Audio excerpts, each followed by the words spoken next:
Hello friends, जैसे कि आप सभी जानते हैं कि इस साल जो बजट के अंदर हमारी ऑनरेबल फाइनेंस मिनिस्टर ने अनाउंस करा था अपडेटेड रिटर्न के बारे में। इसके लिए जो नेसेसरी चेंजेस जो हैं वो सेक्शन 139 के अंदर कर दिए गए हैं। सब सेक्शन 8A जो इंसर्ट करा गया था सेक्शन 139 के अंदर, इसके तहत जो है आप जो है अपडेटेड रिटर्न जो है फाइल कर सकते हैं। अब इस अपडेटेड रिटर्न को जो है किस फॉर्म में फाइल करना है और आप किस असेसमेंट ईयर से इसको जो है फाइल कर सकते हैं, ये आज जो है एक नोटिफिकेशन के थ्रू ये भी जो है स्पेसिफाई कर दिया गया है। आप जो है ITR U यूज़ करेंगे to file your updated return, और आप ये जो फाइल कर सकते हैं for assessment year 2021 onward. That means कि जो असेसमेंट ईयर आपका जो 1 अप्रैल 2020 से स्टार्ट हो रहा है उसके लिए और उसके सब्सिक्वेंट असेसमेंट ईयर के लिए आप जो है ITR U फाइल कर सकते हैं। इसके लिए जो रूल जो 12AC जो है नोटिफाई करा है, जो कि हमारे को बताता है कि भाई जो है इसके जो है manner of furnishing of return and verifying of return के बारे में जो बताता है। तो जहाँ पे कि आपका जो है कोई भी individual AOP BOI company firm वगैरह जहाँ पे हमारा जो ऑडिट होता है तो डिजिटली उसको जो है वो साइन करेंगे, और इन अदर केसेस उसको जो है EVC के थ्रू जो है आप जो है फाइल कर सकते हैं। इसके लिए अभी हम जो है आगे जो इस वीडियो के अंदर इसका जो फॉर्म जो नोटिफाई करा है मैं आपको वो भी शो करूँगा। इससे पहले कि मैं आपको जो है एक ये अपडेटेड रिटर्न क्या है, एक मैं जल्दी से आपको जो है एक रिमाइंड करा देता हूँ ताकि आप जो है आपको भी याद आ जाए कि अपडेटेड रिटर्न का कॉन्सेप्ट क्या है।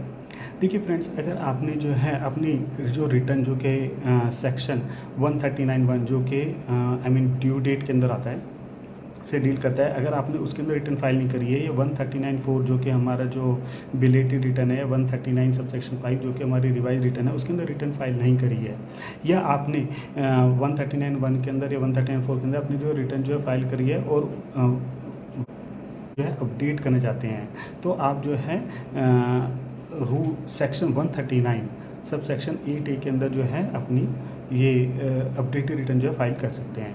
इसके अंदर जो है कुछ एक जो है कंडीशंस भी हैं कि जैसे कि आप जो है अपडेटेड रिटर्न फाइल नहीं कर सकते हैं अगर तो ये जो लॉस की रिटर्न है, अगर आप जो अपडेटेड रिटर्न जो फाइल कर रहे हैं उससे जो है आपकी जो टोटल टैक्स लायबिलिटी जो आपने जो ओरिजिनल रिटर्न में फाइल करी थी अगर वो रिड्यूस हो रही है तो भी आप नहीं कर सकते हैं। ऐसे ही अगर आपके इसका जो अपडेटेड रिटर्न जो फाइल करने से जो आपका रिफ़ंड का अमाउंट इंक्रीज़ हो रहा है, ठीक है, तो भी आप जो इसको नहीं कर सकते हैं। सिमिलरली कुछ एक जो है पर्सन जो कि इसको जो है फाइल नहीं कर सकते वो भी सेक्शन के अंदर स्पेसिफाई करा गया है, जैसे कि जिनके केस में जो है सर्वे वगैरह जो है वो स्टार्ट हो चुका है सेक्शन 132 133A के अंदर। डिफरेंट उसके अंदर कई सारी कंडीशंस हैं, सर्वे की है, आपकी जो है बुलियन ज्वेलरी वगैरह जो है आपके जो है मिलते हैं किसी और पर्सन के पास से जो कि बिल पर्टेन करते हैं आपसे। सिमिलरली तो वो काफ़ी सारी कंडीशंस हैं, आप उनको जो देख सकते हैं, तो आप जो उसके अंदर वो फाइल नहीं कर 24 month from the end of the relevant assessment year तक जो आप जो है फाइल कर सकते हैं। तो इसी के लिए इसके अंदर जो है बताया है कि इसी से हमारा एक सेक्शन डील करता है सेक्शन 140B, जो कि ये बताता है हमारे को भाई हमारे को जो इसके अंदर जो टैक्स कितना पे करना पड़ेगा।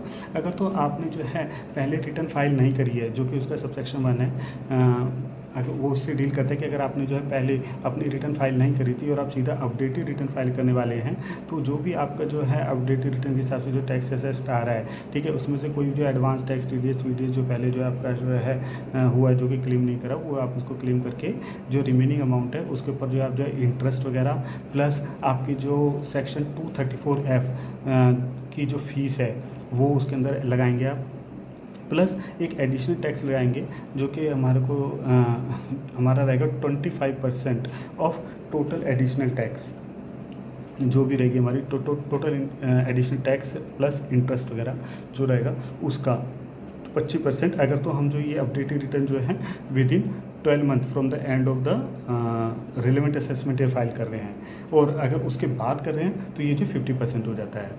सिमिलरली अगर आपने पहले रिटर्न फाइल कर रखी है आपने, तो उसके अंदर जो है आपने जो कोई भी जो रिटर्न जो फाइल करी है आपने, उसके बाद उसके अंदर कोई भी एडिशन वगैरह हुई है तो जो आपका जो टोटल जो आपका जो निकल के आएगा, जो टोटल टैक्स बनेगा रिवाइज्ड वाला बनेगा, उसके अंदर से जितना पहले टैक्स पे कर रखा है और जो क्लेम नहीं कराया और जिसकी इनकम हमने इसके अंदर ऑफर कर दी है, वो सब लेस करने के बाद जो अगर एडिशनल टैक्स लायबिलिटी बन रही है प्लस उसके ऊपर इंटरेस्ट, और अगर कोई आपने इंटरेस्ट पिछले रिटर्न पे करा था तो वो लेस हो जाएगा, और प्लस आपका जो है एडिशनल टैक्स आपको जो है पे करना पड़ेगा, जो कि मैंने आपको बता दिया कि अगर आप विद इन 12 मंथ करते हैं from the end of relevant assessment year तो जो है 25%, अदरवाइज 50% आपको जो है पे करना पड़ेगा। और इसकी पेमेंट का प्रूफ जो है आपके रिटर्न के साथ लगेगा, तभी जो है आपकी रिटर्न जो है सबमिट होएगी। तो फ्रेंड्स ये कॉन्सेप्ट है अपडेटेड रिटर्न का। अभी मैं आपको जो है एक जो रिटर्न का जो फॉर्म जो नोटिफाई करा है वो आपको जो है मैं एक बारी दिखा देता हूँ। तो फ्रेंड्स ये है वो नोटिफिकेशन जो कि 29 अप्रैल को जो है वो रिलीज़ करी गई है। इसके अंदर अगर आप देखेंगे कि जो रूल जो है 12AB के बाद रूल 12AC जो है इंसर्ट करा गया है। जैसे कि मैंने बताया कि अपडेटेड रिटर्न जो है इस देखिए 12AC जो है अपडेटेड रिटर्न ऑफ इनकम के लिए रहेगा। इसके अंदर फॉर्म ITR-U जो है के अंदर जो है ये फिल करा जाएगा और ये एप्लीकेबल होगा relating to assessment commencing on the first day of April 2020 and subsequent assessment year, जैसे मैंने आपको बताया। ओके, और ये जो है EBC के थ्रू जो आप वेरीफाई कर पाएंगे अगर आप ऑडिट नहीं होता है आपका, अदरवाइज जो है आपको डिजिटल सिग्नेचर चाहिए होंगे।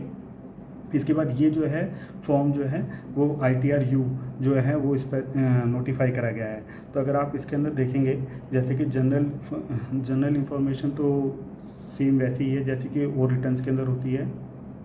इसके बाद अगर आप देखेंगे तो यहाँ पे इन्होंने देखिए पूछा है कि whether return previously filed for this assessment year, yes और no. Okay, if yes filed under 139 और अदर्स के अंदर। सिमिलरली उसकी एक्नॉलेजमेंट वगैरह जो है मांगी हुई है रिटर्न फाइल करने पे अगर आपने कर रखी है तो। ओके, फिर देखेंगे are you eligible for filing and updated return. जैसे कि मैंने बताया कि अगर लॉस की रिटर्न है, रिफंड रिड्यूस हो रहा है, या फिर कुछ पर्सन जिनके कि सर्वे वगैरह का केस है, ये जैसे उसके अंदर कंडीशन लिखी हुई सेक्शन के अंदर आप उसको रेफर कर सकते हैं। Okay, section 139 sub section 8A को तो जो है उसके अंदर जो उसके हिसाब से आप एलिजिबल हैं कि नहीं ये भी आपको यहाँ पे स्पेसिफाई करना पड़ेगा। ओके, देन अगर आप एलिजिबल ही नहीं होंगे तो फिर तो फाइल ही नहीं कर पाएंगे आप इसको रिटर्न को। Okay, then please choose the ITR form for updating your income. अब आपको जो है please choose the ITR form for updating your income. ITR 1 to 7 आपको जो है अवेलेबल रहेंगे, उसमें से एक सिलेक्ट करना होगा आपको। ओके, आफ्टर यहाँ ये देखिए ये इंपॉर्टेंट है, reason for updating your income, कि आपने जो है रिटर्न पहले फाइल नहीं करी थी, या आपने कोई इनकम रिपोर्ट करेक्ट नहीं करी थी, या फिर कुछ गलत हेड ऑफ इनकम को चूज़ कर लिया था, या आपने जो है कैरी फॉरवर्ड लॉसेज है उसको जो है रिड्यूस करते हैं। यहाँ पे जो मैं आपको बता दूँ कि reduction of carry forward loss, reduction of unabsorbed depreciation और रिडक्शन ऑफ टैक्स क्रेडिट। इसके केस में अगर जो है आप किसी एक साल का करते हैं तो उसके आगे वाले जो सब्सिक्वेंट जो असेसमेंट ईयर हैं उनके रिस्पेक्ट में भी फिर आप जो है आपको जो है अपडेटेड रिटर्न फाइल करनी पड़ेगी। सपोज़ कीजिए कि आगे जा कर के कुछ 2-3 साल बाद में जो है अगर सपोज़ करिए अगर मैंने 2 साल बाद जो है 2022 की जो है रिटर्न को जो है मैं जो है के रिस्पेक्ट में अपडेट रिटर्न कर देता हूँ, जिसमें कि मैं जो ये कैरी फॉरवर्ड लॉस को रिड्यूस कर देता हूँ, तो फिर मेरे को जो है 23 की भी जो है अपडेटेड रिटर्न जो फाइल करनी पड़ेगी। ओके, फिर है आपका are you filing the updated return during the period up to 12 months from the end of relevant assessment year और between 12 to 24 months from the end of relevant assessment year. तो इसके अंदर जो ये आपकी जो एडिशनल जो इनकम टैक्स आपको पे करना है 25% या 50%, ये उस पर्पज़ के लिए लगाया गया है। तो दोस्तों ये जो फॉर्म है are you filing the updated return to reduce carry forward loss unabsorbed depreciation और टैक्स क्रेडिट, येस और नो, आप इस पर्पज़ के लिए अपनी जो अपडेटेड रिटर्न फाइल कर सकते हैं। ओके, तो ये हमारे को स्पेसिफाई करना है यहाँ पे। सिमिलरली अब जो इसके अंदर जो हेड ऑफ इनकम के अंदर देखिए कैसे अपडेट करा जाएगा ये, कि आपसे पहले पूछा जाएगा कि head of income under which additional income is being returned as per updated return. Okay, किस हेड में आप जो है एडिशनल इनकम को जो डिक्लेयर करना है आपको। ओके, तो हेड ऑफ इनकम इनमें से आपको जो है स्पेसिफाई करना पड़ेगा एडिशनल इनकम किस हेड के अंदर है। Total income as per last valid return आ जाएगी यहाँ पे। Total income as per part B total income हो जाएगा। अमाउंट पेबल आ जाएगा उसका, ओके 3 में। फिर फोर्थ में आप अगर देखेंगे तो amount refundable if any to be taken from refund of part B के, जो भी अगर रिफंड अगर बन रहा होगा तो आपका वो दिखाया जाएगा यहाँ पे। फिर उसके बाद फिफ्थ के अंदर है amount payable on the basis of last valid return, पिछले रिटर्न के जो उसके अंदर आ जाएगा। फिर उसका रिफंड क्लेम था as per last valid return, और total refund issued as per last valid return. तो ये सब आपको जो है फाइल करना पड़ेगा। और ये देखिए यहाँ पे जो 25% या 50% वाला देखिए, अगर आप देखते हैं तो इसके अंदर देखें additional income tax liability on updated income 25% 50% of 9-7। 9 है आपका aggregate liability on additional income. Additional income मतलब जहाँ पे कि रिफंड इशू हो चुका है वहाँ पे मेरी जो टोटल जो मेरी जो बना as per updated return tax के हिसाब से, प्लस जो रिफंड मैं ऑलरेडी दे चुका, माइनस जो मेरा पिछली रिटर्न का जो है टैक्स था, प्लस 8 जो कि मेरा रेगुलर असेसमेंट टैक्स होगा। तो ये करके अगर अदरवाइज रिफंड इशू नहीं हुआ है तो सेकंड वाला लग जाएगा। तो इन दोनों का जो है 25 या 50% जो भी आपका आप जो है विद इन 12 मंथ कर रहे हैं from the end of relevant assessment year, या जो है 24 मंथ्स में कर रहे हैं, बेस्ड ऑन दैट 25% या 50% लगेगा आपका। तो उस हिसाब से आपका जो है नेट टैक्स पेबल आ जाएगा आपका।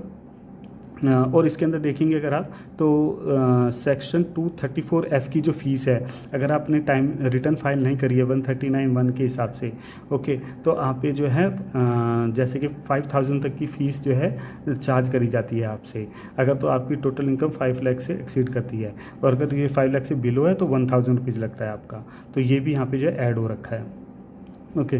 तो ये सब आ जाएगा आपका। फिर नेट अमाउंट पेबल और उसका जो है टैक्स, जो हमारा जो सेक्शन 140B के अंदर जो 140B जो मैंने सभी बताया अभी आपको, ये उसी से डील करता है। तो वो आप उसके अंदर पेमेंट की डिटेल डालेंगे और फिर इसको जो है सबमिट करेंगे। तो दोस्तों ये इसका फॉर्म है। आई होप कि ये इन्फॉर्मेशन आपके लिए जो यूज़फुल रहेगी। Thank you friends.